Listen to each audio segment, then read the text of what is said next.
So one thing that I really like is kind of like filing old historical documents, and I have a binder that I've been working on that's historical documents from the 1800s and the early 1900s. So I get these packets like this, and rather than keep it in the packet, I like to unfold the items in it and file it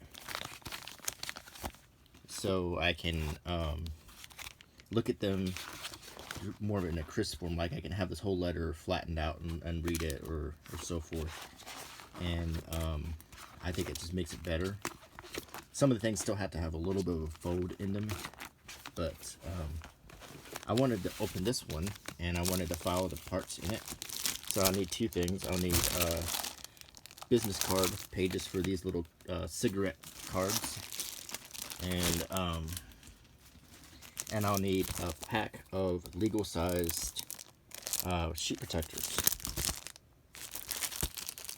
So let's get out the legal-sized sheet protectors, because this is a legal-sized binder.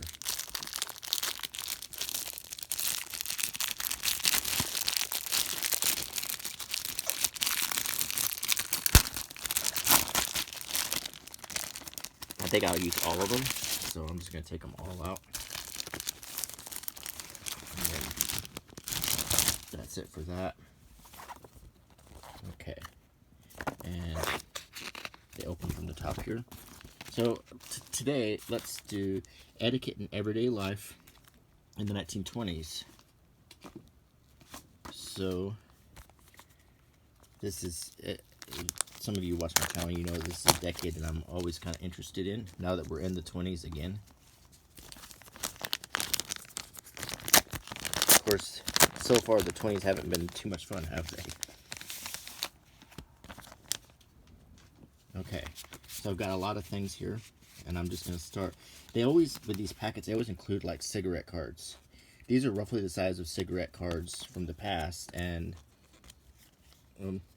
actually these are cigarette cards, and they're reprints of these things that were inserted in packs of cigarettes, and then they had ads or something on the back of them. So I'm going to take these apart.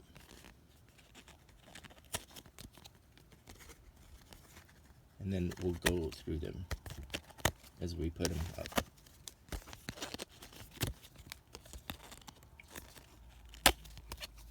And also, there should be like a little guide to what everything is in here. Yeah. So, miscellaneous cards. It says, various advertising images evocative of life in the 1920s.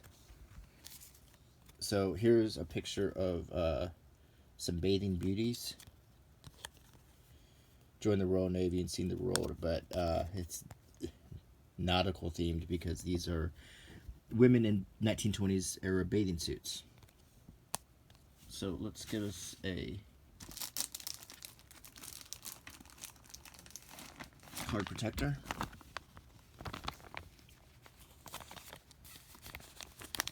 I'll put that up.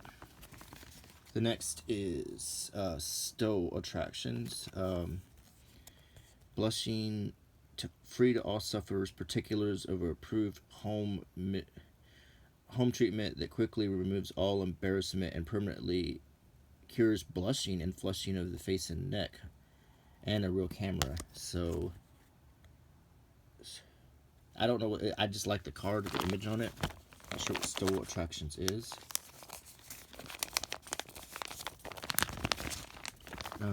This is violet perfumed toilet uses witch hazel. Witch hazel is an astringent kind of thing, a mild astringent. Typically in this country used for people who have shaving, men who have problems shaving. It's a cure for sensitive skin after shaving.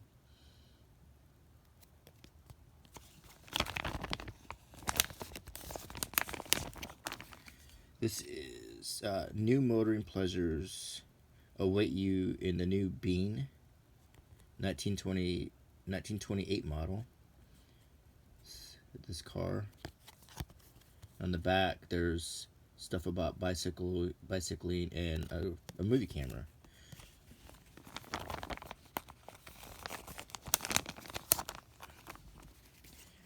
Next is another car.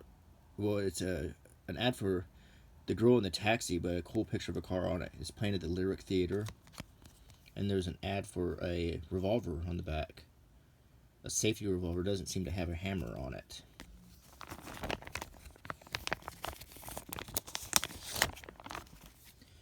Next is a movie card for Harold Lloyd, silent film actor. And this was obviously a collectible at the time. It's number 15 in Cinema Stars. This was a cigarette card.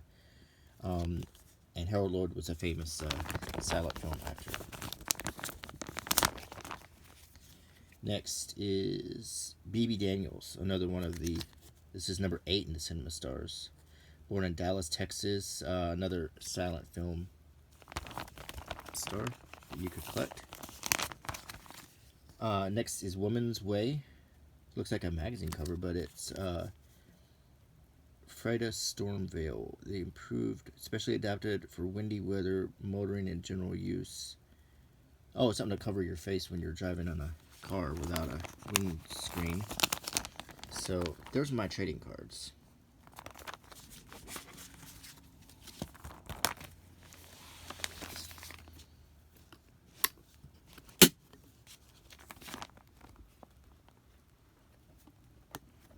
And don't worry, I will go through this whole binder at some point. So let's see what we have next. Etiquette in Everyday Life, a complete guide to correct conduct for all occasions. Printed in London. Here's some other books you can get from Folsham's Pocket Library. How to Talk Correctly, How to Write Correctly, How to Spell Correctly, Cobbett's Easy Grammar, Public Speaking, How to Conduct Meetings, Constructive Thinking, How to Train the Memory, How to Calculate Quickly and Correctly, and Correct Bookkeeping Simply Explained. Then look at all kinds of Folsham books. Billiard table games, card fortune telling, chess, drawing, sketching, dreams and omens. Lots of things you could get from Folsham. Manners in the home and at the table. So that's what this book is about. And it's really cool to have this whole book completely reprinted. So, I mean, this is the etiquette that was still in effect in the 1920s. See how the staple rust is there? I like that touch.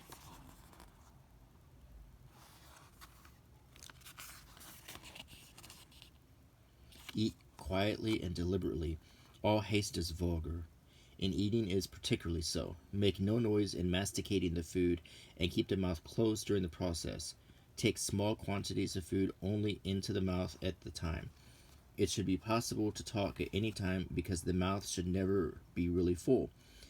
In taking soup, do not gurgle or make throat noises. Do not eat the last morsel of food, nor the last crumb of bread. Eat delicately and not ravenously. It is not usual to desire a second helping from the same dish. This shows distrust of your host's capacity to satisfy your appetite. And it looks like a typo here. It be necessary to return to your plate a piece of bone or other undesirable substance, eject it upon the fork held close to the lips, and deposit it quietly upon the plate. Fruit stones should in the same manner be returned to the spoon and placed upon the plate. As host or hostess, see that your own portion is not consumed before that of your guest. If a guest, be in no great hurry to finish your portion.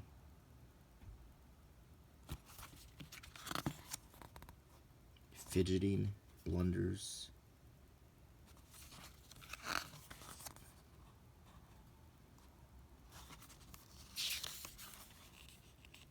I mean, this is a whole book, which is really cool, to give you an idea of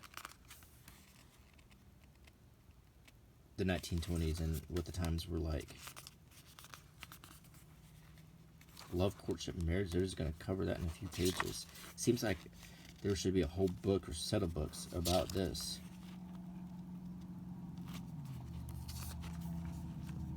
Training the children. Just for training children. just a few pages. And then you got other books like Golf Really Explained, Fishing, Lawn Tennis, Track and Field, Wrestling. So that's our first item, this book.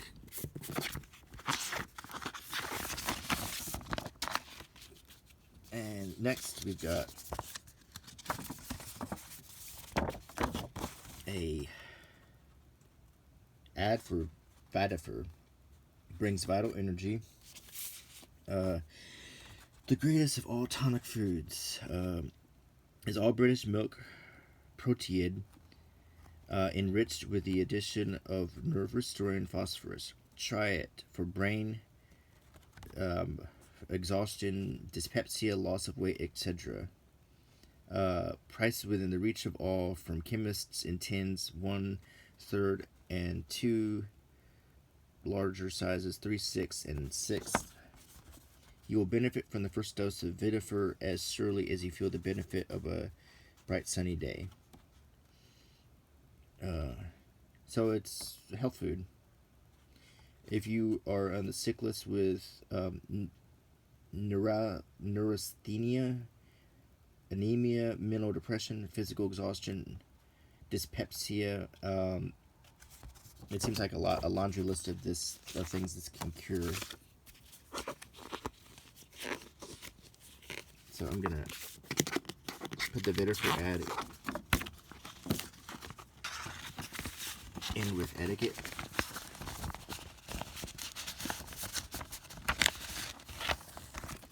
And I think we can go ahead and put this page in.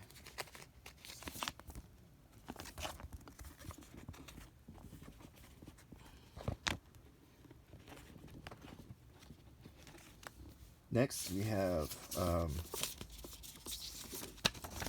the original Charleston. The original of all Charlestons, first introduced in Runnin' Wild. I think this is a little. Maybe they handed this out at a dance to show what kind of dance everyone was going to be doing that night.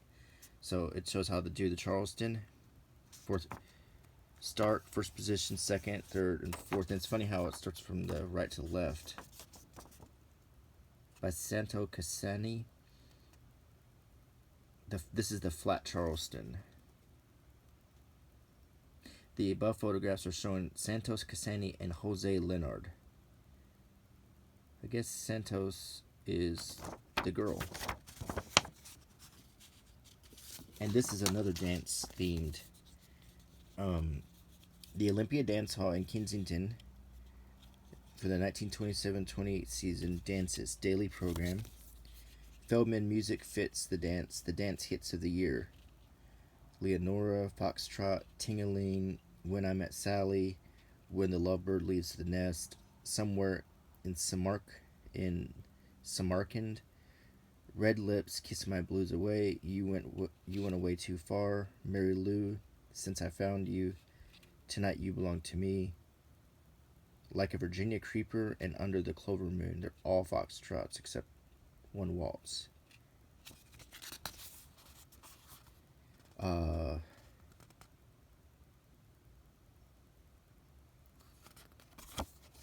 Olympia Dance. So this is just a program.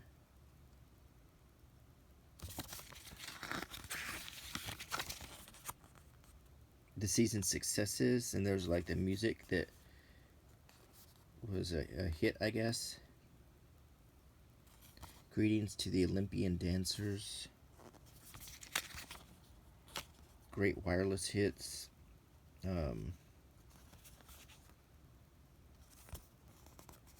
Radio hits is what they mean. The wires. This is what they called in England. They called radios wirelesses.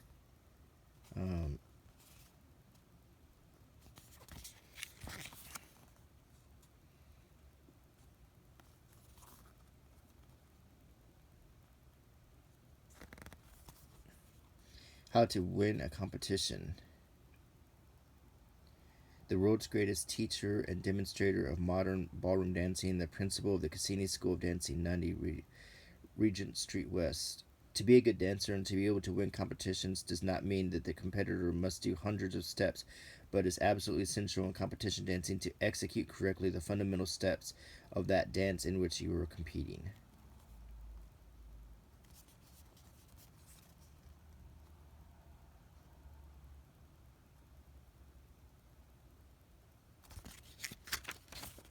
And here's the program of all the songs you can expect, so you could practice with your dance partner. You could demonstrate what you did and win the dance competition. And sometimes, this is before the Great Depression, but you would get some sort of prize.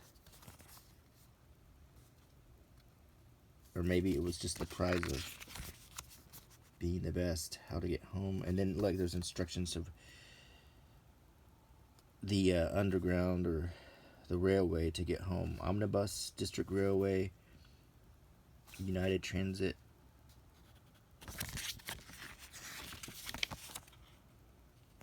There are 400 pounds in prizes.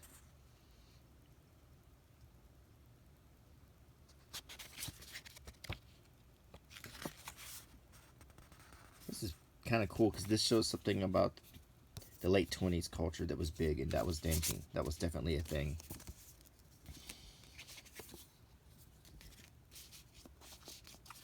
A lot of these documents are music themed.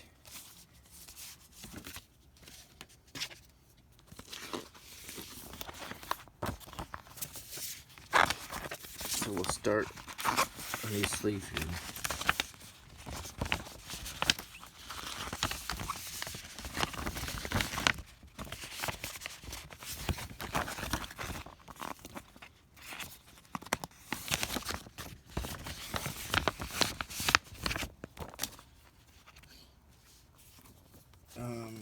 What is this? Maybe I can fit this in there too. This is the best gramophone in the world, Columbia.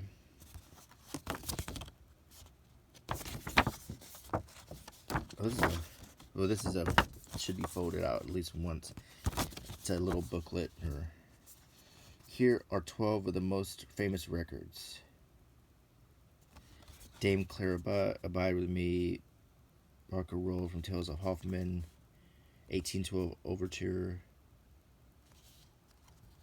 Ride of the Valkyries,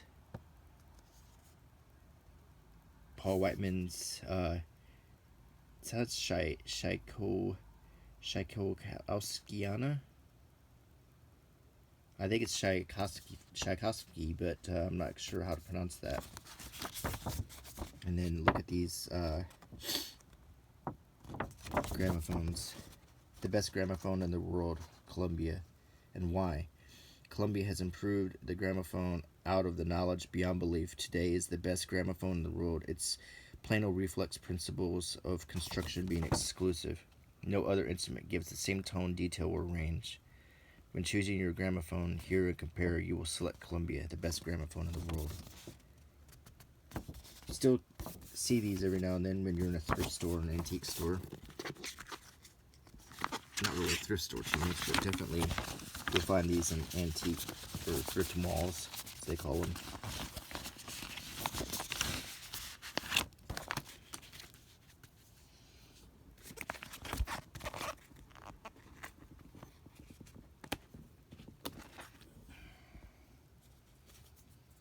What do we have here?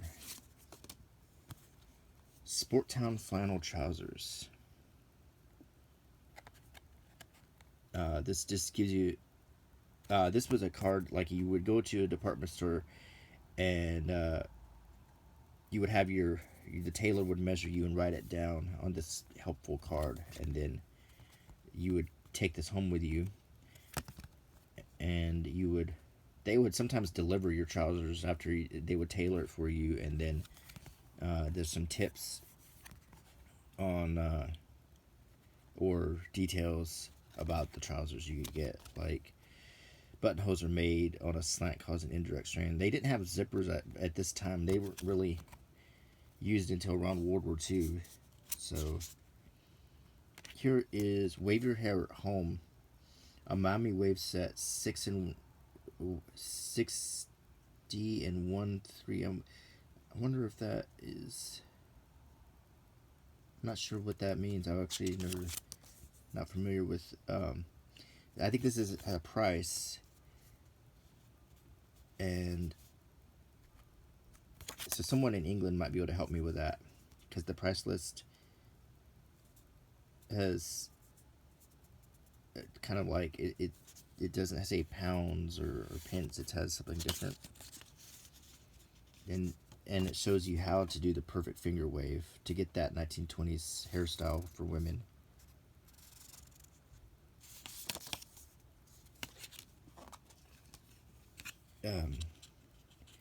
Crazy Whist,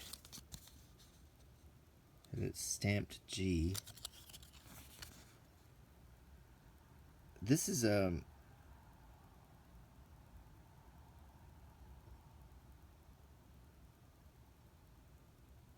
like a card game, or like bingo or something. It's funny. Crazy Whist. So Whist is a card game. I think I remember hearing about that in Around the World in 80 Days. He was playing Whist. So this is instructions for a card game, and maybe seeing that it's stamped. It's oh yeah, it's like a card competition, and then this is like your scorecard. Interesting. This is really cool. Let's take a look at this thing and see. Where's that little guide? There's dance programs.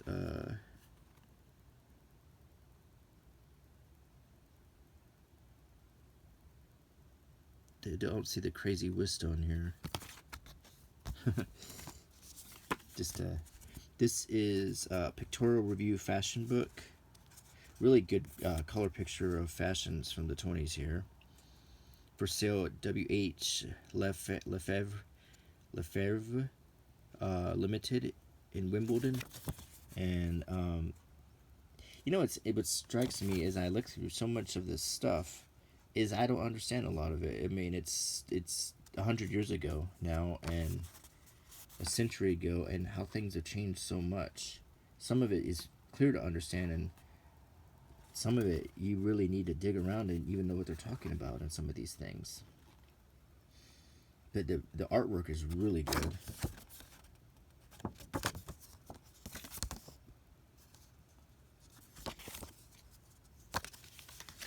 So we've got quite a few smallish things here. Let's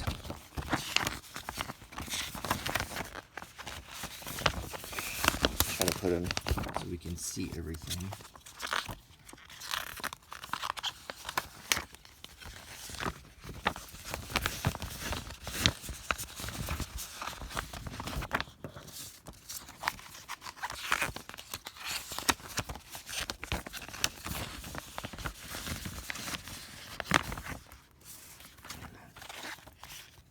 How many more items do we have left to go through?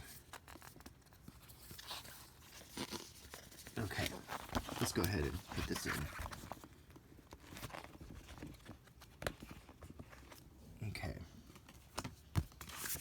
And on this pocket, I saved the description cards. So here is London Hippodrome, Mercenary Mary, the program. Wow. On the back, sponsored by Morris House for Morris Cars. We get the old ads, which is really, really cool.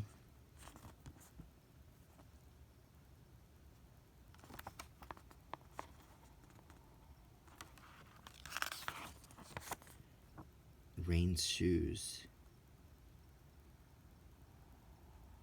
And look, there's a list of people who were it supplied to all the leading artists. Tallulah Bankhead, Adele Astaire. I wonder if she was related to Fred Astaire. Constance Collier, Betty Compson, Lillian Davies.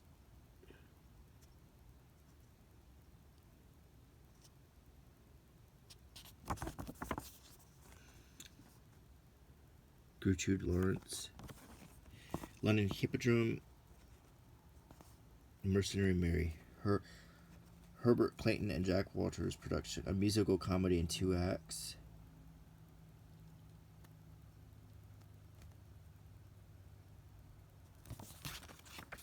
I like the cover a lot. Odon's restaurant opposite Victoria Station. Cuisine and cellar of well-known reputation. Dancing and dinner. Spacious and well-equipped rooms. The place to spend a quiet evening in congenial surroundings. There's umbrellas. Another lunch counter. The best lunch in the world. The most select dinner. Supper after the theater at Panoli's.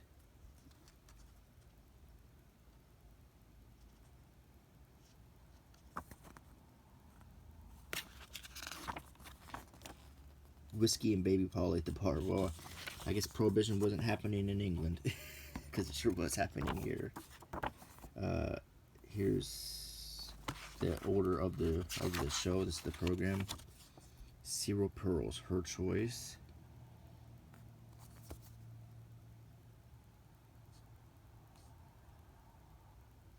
Peggy O'Neill.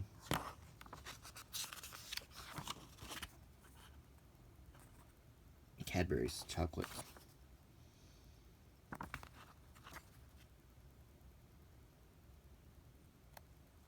I guess this is profiles of actors. Schweppes. When I was in Paris, I discovered grapefruit Schweppes. And I've never found it in any other country. I don't know where else you can find it, but it's so good. Pink grapefruit Schweppes. If you ever find yourself in Paris, do yourself a favor, buy a bottle of that. It's wonderful.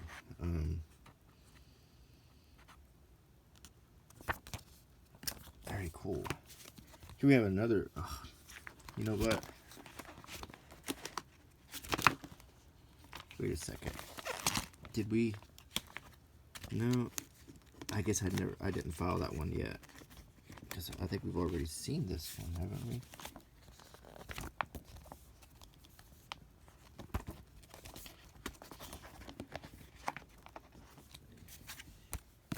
Yeah, this is the Sport Town points, and then this is fashion shoes for 1925. 1925 shoe styles. Ooh, look at these shoes.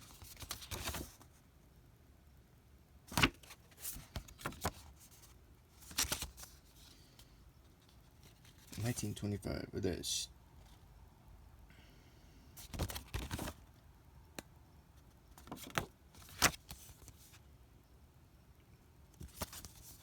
An exclusive charm without reaching the vagaries of the fantastic is the outstanding feature of the new models of Benefit design. They are quite the latest productions and appeal to the most fastidious taste. These inexpensive and dainty shoes are now a specialty of your local Benefit shoe store, and your inspection of the new high-grade models is cordially invited. This is a little... Oh, it's a ruler. So they gave you a ruler, and on the back of the ruler is a bunch of ads. Perfection soap, naphtha soap. So not is it only a ruler, it's a 1921 calendar. That is a handy thing. Unfold that. Vamping chart. It's so simple to entertain yourself and friends with the aid of the enclosed vamping chart. Thousands now play who once thought it was impossible.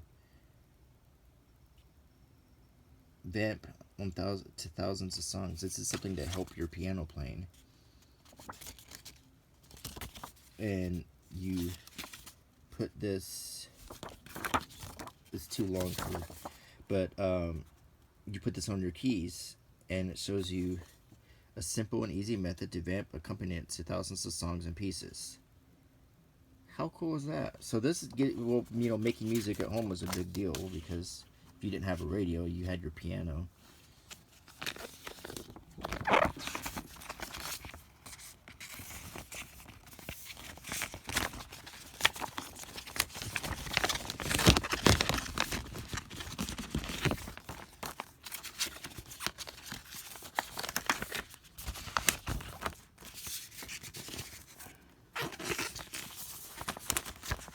Okay, well, I'm filing these away so I can come back and look at them anytime I want, and they'll be unfolded. And with that, definitely hope you enjoyed this video, and I hope you rate, comment, subscribe, and leave a comment, and click the bell icon. Alright, and I'll see you next time. Bye.